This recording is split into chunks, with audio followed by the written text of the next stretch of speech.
안녕하세요. 이현우 작가입니다. 최근 언론들이 건설사가 위험하다, PF가 위험하다, 마치 짠 것처럼 갑자기 한 목소리로 외치기 시작했습니다. 그동안 거품이 잔뜩 끼었던 부동산 시장의 대세를 읽지 못하고 탐욕에 눈이 멀어서 부실한 곳에 투자한 건설사들의 책임은 전혀 이야기하지 않고 있어요. 자신들의 손해를 국민들에게 전가하려고 계획을 하고 있는 겁니다. 지금 겉으로는 자기 책임 원칙에 따라 구조조정 이런 식으로 이야기를 하고 있어요. 그런데 지금까지 비정상적인 구조로 이렇게 사업이 진행될 수밖에 없었던 그런 구조에 대해서는 전혀 이야기하고 있지 않습니다. 이거를 국가가 나서서 구조를 개혁하거나 이렇게 해야 되는데 오히려 덮어주고 그냥 유야무야 넘어가려 하고 있어요. 그래서 오늘은 지금 이렇게 겉으로는 이야기하고 있지만 뒤에는 어떤 꿍꿍이가 있는지, 그리고 진짜 구조적인 문제가 어디 있는지 이런 것들을 알아보도록 하겠습니다. 건설사들 안 도와줄 것처럼 이야기하지만 벌써 이미 모여가지고 회의를 했다고 합니다. 건설사 도와주기로. 근데 그 전에 부동산 지금 상승하는 거 아니었나요? 부동산이 상승을 하면은 담보 가치가 상승하는데 부동산 PF가 무슨 문제가 될 게 있나요? 전혀 문제가 될 게 없죠. 부동산 가격이 하락을 하고 분양이 안 되니까 문제가 생기는 거 아니에요? 그러니까 지금 정부나 언론들이 계속 거짓말을 하고 있다는 거예요. 그리고 지금 이미 도와주고 있죠. 12월 15일 날 국토교통부와 한국건설산업연구원, 대한건설협회, 건설공제조합 등 건설업계 사람들이 국토부하고 이미 모여가지고 유동성 위기 극복 방안을 마련했다고 해요. 그래서 비아파트 PF 사업장에 6조 원 지급 보증,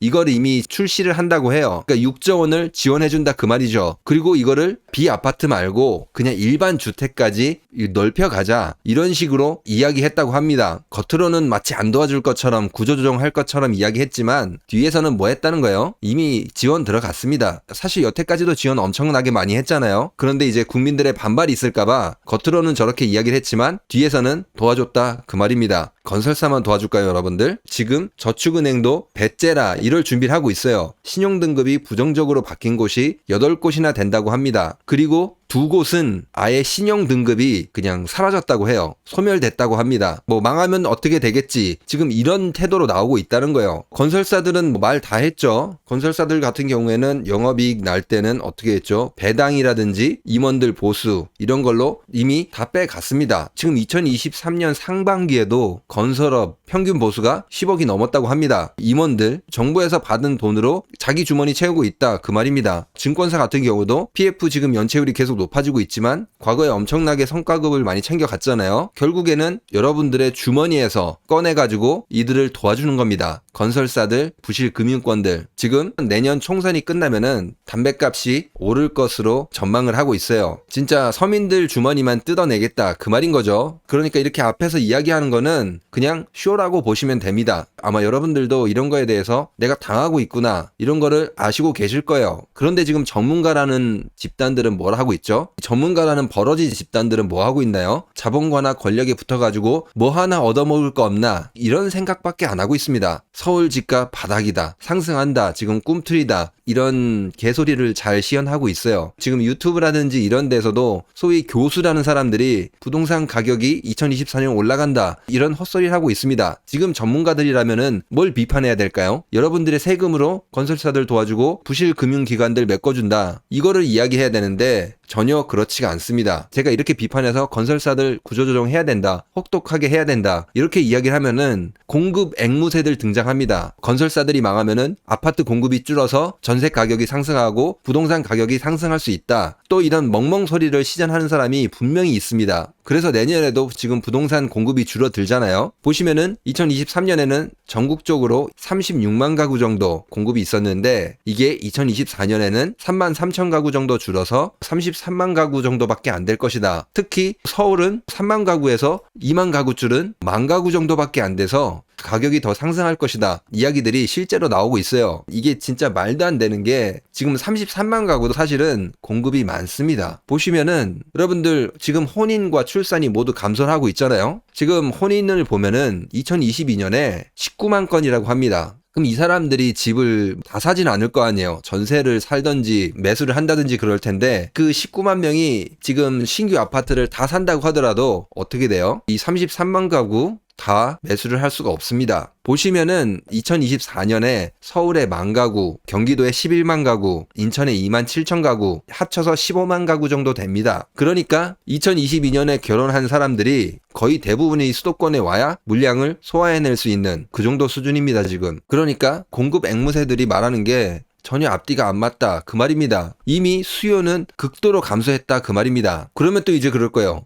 대형 평수로 올라갈 것이다. 갈아타기 하는 사람들 많다. 뭐 이렇게 이야기를 하는데 그것도 아이들이 있어야지 이사를 가지 않나요? 아이들이 없는데 70대, 80대 어르신들이 더 큰 집으로 이사를 가려고 할까요? 관리비도 이렇게 비싼데? 오히려 더 줄여가려고 하겠죠. 집을 팔고 큰 집으로 이사 갈 사람들, 결국에는 아이를 낳는 사람들, 아이가 생겼거나 뭐 아이가 2명이 됐거나 3명이 됐거나 그런 사람들만 이런 신규 주택에 관심이 생기겠죠. 그것도 이제 돈이 있어야지 좀 관심이 생길 텐데 그냥 돈이 다 있다고 할게요. 그렇다고 하더라도 수요가 굉장히 제한적이다 그 말입니다. 지금 2023년 1에서 3분기 이때 태어난 아기가 17만 7천 명밖에 안 된다고 합니다. 그러니까 지금 수요를 다 감당하고도 충분히 낳는다 그 말입니다. 건설사들 구조조정 어떻게 해야 된다는 거예요? 지금 이복형 금감원 원장 말대로 아주 그냥 철저하게 그냥 구조조정해도 전혀 문제 없다 그 말입니다. 이렇게 뒤에서 도와주지 않고 원하지도 않는데 도와주면 안 되겠죠.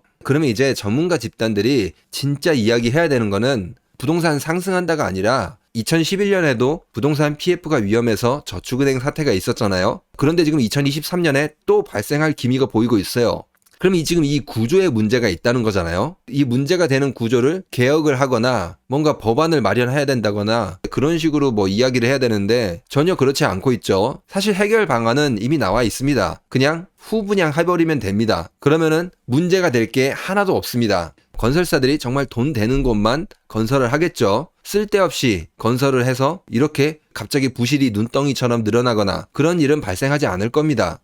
실제로 이제 미국 같은 경우에는 2008년 글로벌 금융위기 이후에 좀 많이 배웠어요. 그래서 지금 보시면은 우리나라 부동산 개발 사업 이런 흐름과 미국의 부동산 개발 사업 흐름 이런 게 많이 다릅니다. 아래 미국 같은 경우에는 초기에 토지를 살 때는 투자자들의 자금을 모아가지고 토지를 먼저 산다고 해요. 그리고 난 다음에 이제 인허가를 다 받고 건설을 시작할 때 분양을 어느 정도 해놓고 건설을 시작할 때 이때 건설 자금을 대출 받는다고 합니다. 분양 받은 사람들의 돈은 건설사들이 사용하는 게 아니라 중간에 망할 수 있으니까 돌려줘야 될 거 아니에요. 그래서 다른 곳에 예치를 해놓는다고 합니다. 그리고 이제 대출을 받아서 건설을 하는 거죠. 이렇게 되면은 건설사가 무너졌을 경우에는 분양을 받은 사람들은 어떻게 돼요? 돈을 돌려받기가 더 편하잖아요. 이미 다 써버렸으면은 돌려줄 수가 없는데 그게 아니라 다른 곳에 맡겨놨기 때문에 찾아갈 수 있다 그 말입니다. 물론 건설사들도 이제 대출을 받으면서 다양한 신용 보증 이런 걸 한다고 합니다. 금융 제도가 잘 발달돼 있다고 해요.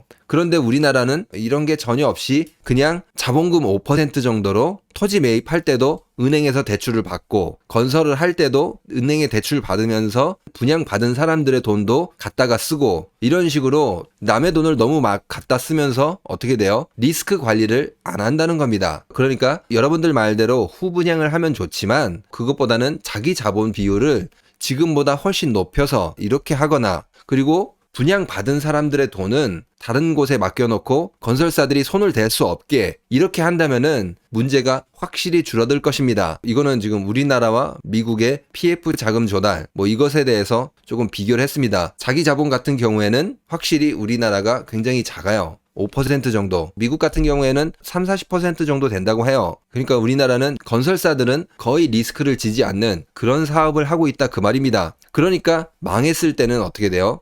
나는 몰라 하고 도망가는 그런 사태가 벌어진다는 거죠. 오늘은 PF 지금 이렇게 구조조정하겠다. 건설사 구조조정하겠다. 정부에서 지금 이런 거짓말을 하고 있다는 것 이것을 알아보았습니다. 이미 지급보증 이런 지원이 들어갔습니다. 앞으로 더 이 지원을 크게 하겠다. 지금 이런 이야기도 나왔고요. 결국에는 이 땜빵을 어떻게 메꿀 것이냐. 여러분들 호주머니에서 돈을 가지고 와서 돈을 메꿀 것입니다. 그러면 오늘 영상은 여기서 마치도록 하겠습니다. 구독과 좋아요, 알람 설정, 그리고 응원의 댓글은 영상을 만드는데 많은 힘이 됩니다. 감사합니다.